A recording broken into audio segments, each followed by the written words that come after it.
Hey, good morning, everyone. This is Dr. Tom Gerard, and I wanted to go over real quick the difference between managerial and financial accounting. Now, I know that's the first chapter in your managerial accounting book, or maybe it's the last chapter in your financial accounting book.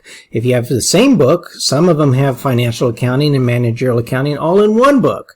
And it's the center chapter that talks about the differences. Now, most of you, if you're in managerial accounting now, it's because you've already taken financial accounting. You've learned to do the financial statements. You've learned how debits and credits and all of that kind of stuff as it relates to different functions in recording financial records. Now we're going to talk about managerial accounting. Now, many of you, maybe for your assignment, was asked, what's the difference between managerial and financial accounting? And what did you put? Oh, you didn't put nothing. You copied and pasted from the online book right into the answer. And of course, what are we supposed to do as professors but give you the 100% because you copied and pasted exactly what the authors of the book said.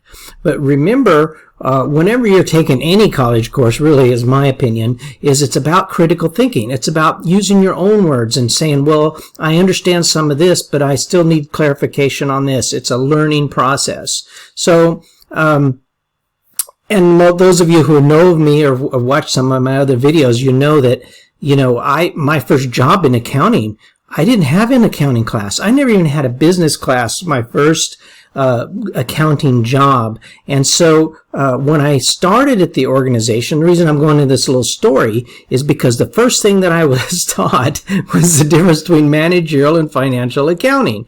And I want to share that with you so it really gives you easy way to understand. And so anyway, I get this job and I was hired by the chief financial officer, and we were over doing, actually he was chief financial officer, but our main job was to do the managerial accounting part of the organization, because the higher up you go, the less you're concerned with recording past events in the financial statements, but you're more concerned about making decisions in the company, right? Or the organization. I say company and organization because this is good for whether you're a government entity or a nonprofit or a for-profit, or maybe you're just a small mom and pop business, right? You need to make decisions. And how do we make decisions? Based upon financial data most of the time. Okay, so I get this job, and my boss, his name was Jim, he says, hey, I just want to introduce you to Joe over here, and Joe, he is the past. And I am Jim, and I am the future. And so I didn't know what is that? What is this? Some kind of weird? I didn't understand that. What are you talking about? And he says, well, Joe does all the financial statements. Those are things that's happened over the last year or that they've recorded, and he's done all of the preparation of the financial statements. They've done the trial balance and closing the books and all this stuff every single month for a year, and now he's preparing all the financial statements for the year, and all that stuff happened in the past. And he says, but our department, the one that I went to work in, we're over the budget. And we look at the future. And so now what we're doing is we're looking at what do we want, not what was our financial statements for last year, but what do we want our financial statements to look like next year or in 5 years, right? We're going to think, what are we going to do as an organization to make our financial situation better? That's just what we do in our life, right? We think, oh, wow, look at last year. This is the way things were. Maybe you had a good year, maybe you had a bad year. But now we've got to look at the future, and you look at things like, oh gosh, we got all this inflation happening, or maybe I lost my job, or maybe I got a new job, or I'm making more money, So that's budgeting. And budgeting is a tool of managerial accounting. It's probably the most used tool in managerial accounting. And we were over the budget in my department that I was working in. So we were looking at the future. What do we want our financial position to be at the end of next year? And what are some of the things that we need to do to make that happen? Where Joe, who was over the financial records, which of course, as you learned in financial accounting, is very, very important, because I can't make decisions about the future if my records from the past are messed up, right? And believe me, they get messed up in all organizations. There's a lot of things that happen. That's why we hire auditors. That's why we have internal auditors, because they go through and they try to assess, was your financial records prepared accurately, right? And that's what an auditor really is when we talk about auditing in the accounting world, not the auditor like your tax got audited by the IRS, not that kind of auditor. The auditor is the person that looks over your financial records and says, were they prepared according to GAAP? Was everything accurate? Did you account for everything? And so we want them to be accurate. And why do we need financial accounting records to be accurate? So that we in the managerial accounting department can say, we need to use these records to say, how are we going to make them look better at the end of next year? So you're the financial accounting is the past, managerial accounting the future. Now I could go through a whole list of stuff. In fact, I love to use this this little PowerPoint here and see if I can figure out how to get it to come up. Well, maybe I can't. Anyway, this PowerPoint, it goes down a list of all the different things, probably what you read in your book, right?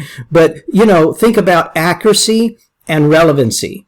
If somebody does their budget, and I was over the budget for many years, like I said, in an organization, and when somebody would say, oh, my budget for this expenditure, say office supplies, my office supply budget for next year is, $2,162.75. Now, if I was said to you, what did you spend on office supplies last year? And you said, oh, $2,257.37. That would be accurate, right? You say, I know. But if I said, what am I going to spend on office supplies next year? And you told me down to the pennies? Are you kidding me? What do you got, a crystal ball? You know what? If you know that, go buy a lottery ticket. You don't even need to be doing accounting. You'd be the richest person in the world probably, right? So if you know how to predict the numbers, you cannot do it. So if somebody said, well, we spent, $2,500 last year, a little over around $2,500, and so next year will probably be about the same. Maybe we're going to spend more. Maybe we're going to spend less. Oh, we're using less office supplies now because we've gone electronic. So this year we only need to say we're going to budget, $2,000 as opposed to somewhere around $2,500 that we spent. So what somewhere around is the answer for the managerial accountants. It's not about how accurate you are, because you can't be. Obviously you want to be accurate within a range, right?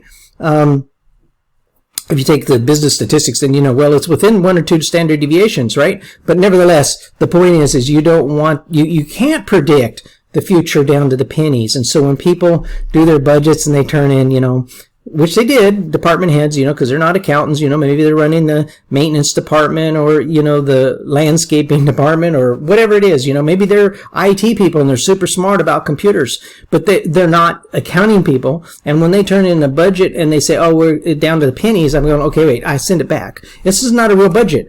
I want you to sit down and think. This, like your form or your answer to your question in the college course, is not about, oh, well, this is what the book says. It's about, wait a minute, I gotta think. I have to try to say, well, wait a minute, is this business up or is it down, or we want to increase, and you have to start thinking about all the stuff that can happen in the coming year, to come up with an accurate budget. So just to put in what you did last year or roundabout, those are normally poor budgets. So anyway, the difference between managerial accounting and financial accounting, the past, accurate, according to GAAP, follow the rules. Auditor's not going to find any problems. Managerial accounting, the future.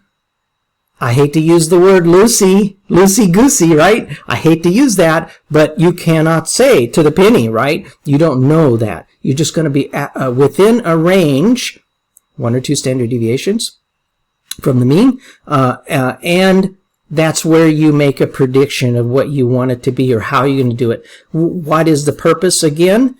The purpose is We want our financial position. Think about it in your own life. And next year, you get up January 1. Oh my God, I'm going to set my my goals for the new year about dieting and all these things, exercise, and maybe maybe you're going to read the Bible more or something. But then also I want my financial position to be different than it was last year, because maybe it wasn't so good, or maybe it was good and you go, I just want it to be even better next year, right? That's what you do in organizations and business, and that's what managerial accounting is all about. And I hope you enjoy managerial accounting, because there's lots of tools that we use to try to make those decisions to make the company better or the organization better for the next year.